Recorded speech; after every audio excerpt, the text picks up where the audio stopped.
अब्दुल मलिक बिन मरवान बड़ा नेक कहलाता था, फुकहा में शुमार होता था।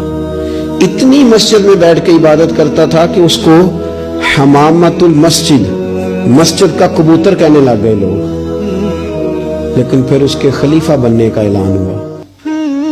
जिस दिन ऐलान हुआ उस दिन भी मस्जिद में बैठा था। फिर उसने कुरान मजीद रख के ना अलमारी में, तो कहने लगा लगता है अब मेरी और कुरान की जुदाई होने लगी। फिर वो यही शख्स था जिसने हज्जाज बिन यूसुफ जैसा जालिम आदमी गवर्नर बनाया। ये वही था जिसके दौरे हुकूमत में हजरत अब्दुल्ला बिन जुबैर जैसे लोग शहीद किए गए। बस वो कैफियत ही नहीं रही। मनसब मिल गया, ओहदा मिल गया तो खत्म हो गई बात। लेकिन कुछ लोग हजरत उमर बिन अब्दुल अजीज की तरह के भी आए। इतना कीमती लिबास पहनते थे कि दुनिया अश अश कर उठती थी। लेकिन वही उमर बिन अब्दुल अजीज थे कि जब खलीफा बने तो फिर उन्होंने कहा उस तरह का पहनूंगा जिस तरह का मेरी रियाया का गरीब आदमी पहनता है। बीवी से कहने लगे मुझे रखना है कि माल दौलत रखना है? उसने कहा आपको रखना है।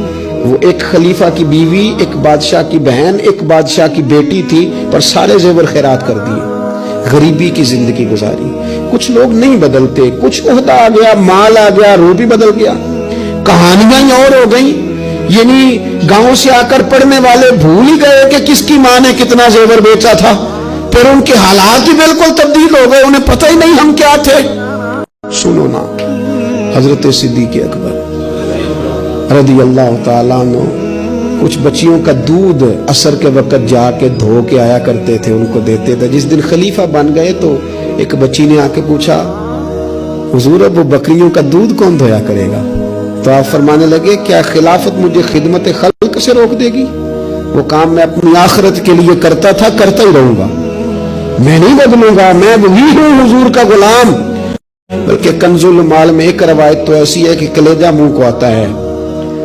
एक ऊंट गुम हो गया माले गनीमत का। सैयदना फारूक आजम ऊंट ढूंढते हैं, कभी उधर भागते हैं, कभी और मेरी जिम्मेदारी है, मुझसे क़यामत में सवाल होगा और ये मुसलमानों का माल है, मैं उसका अमीन। उधर भागते उधर भागते उधर भागते। एक शख्स ने कहा हुजूर आप बैठ जाएं, किसी गुलाम की ड्यूटी लगाएं। 24 लाख मुरब्बा मील पर हुकूमत, इल्म भी, फजल भी, तकवा भी, और सबसे बढ़कर उमर वो है जिनसे अल्लाह भी राजी, रसूलुल्लाह भी राजी सल्लल्लाहु ताला अलैहि वसल्लम। हजरत उमर से कहा बैठ जाएं, गुलाम की ड्यूटी लगाएं। हजरत उमर ने रुख फेर के देखा और उस बंदे की तरफ देख के कहने लगे मैं भी तो एक गुलाम ही हूं। क्या हूं मैं? एक गुलाम ही हूं, मैं एक गुलाम ही हूं। इतने महल चढ़ाया साइया, गुलाम ही हूं मैं, क्या हूं मैं? जब आपने ये लफ्ज कहे तो बंदा कहता है नॉर्मल बात थी, मेरे भी आंसू निकला। यार ये भी कोई अंदाज होता है? लेकिन भूल गए लोग, अपनों को भूल गए, अपनों को भूल गए।